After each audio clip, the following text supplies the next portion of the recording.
యేసుక్రీస్తులో దేవుడు మనలో నడుస్తూ ఉంటాడు. నేను ఆయన నాలోను ఉంటాడు అని ప్రభు అనేక మార్లు సెలవిచ్చి ఉన్నాడు. దేవుని బిడ్డలారా, కాబట్టి మన ఆనందంలో ప్రభు ఉంటాడు, మన బాధల్లో ఉంటాడు, మన విజయాల్లో ప్రభు ఉంటాడు, అపజయాల్లో ప్రభు ఉంటాడు.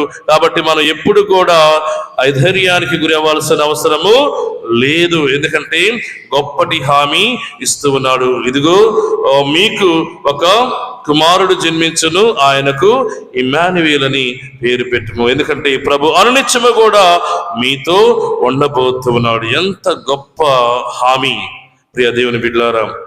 అనునిత్యము కూడా మన ముందు ఉండి నడిపిస్తూ ఉంటాడు, మన వెనకాల ఉండి నడిపిస్తూ ఉంటాడు.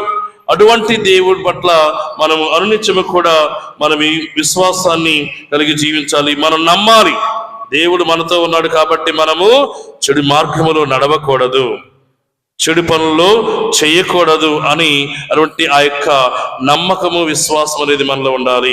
ఎప్పుడు మనం తప్పు చేయమంటే ఎప్పుడైతే మనము ఇదిగో ప్రభు నాతో ఉన్నాడు, నన్ను నడిపిస్తూ ఉన్నాడు, నా వెన్నంటే ఉన్నాడు అని ఎప్పుడైతే నమ్ముతూ ఉంటామో ప్రియ దేవుని పిల్లలు, అప్పుడే మనం తప్పు చేయడానికి భయపడుతూ ఉంటాము. కాబట్టి ఈ విషయాలను యెషయా ప్రవక్త ద్వారా ప్రభు ఈరోజు మనందరికీ కూడా ఆనాడు ఇజ్రాయెల్ ప్రజలకు, యూదా ప్రజలకు బోధించి ఉన్నాడు.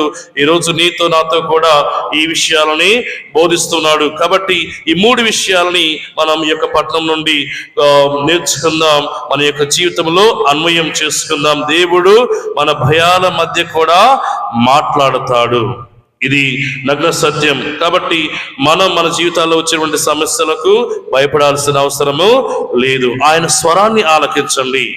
ఆయన ఎంతో ప్రోత్సహిస్తాడు, ఎంతో భరోసాని కల్పిస్తాడు.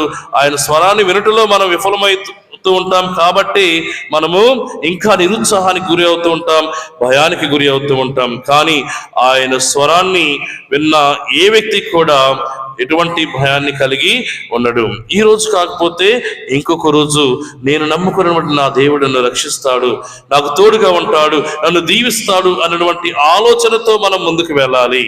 అంతేగాని ఈరోజు నా కష్టాలు వచ్చినవి, నా కష్టాలు ఈ రోజే తీరిపోవాలి, లేకపోతే దేవుడు అనేవాడే లేడు అని అవిశ్వాసంలోకి ప్రవేశించకూడదు ప్రియ దేవుని బిడ్డలారా. రెండవది, తప్పుడు భక్తి దేవుని యొక్క ఆశీర్వాదానికి అడ్డుకట్టగా ఉంటుంది. కాబట్టి నిజమైన భక్తి, నిజమైన విశ్వాసాన్ని కలిగి జీవించండి.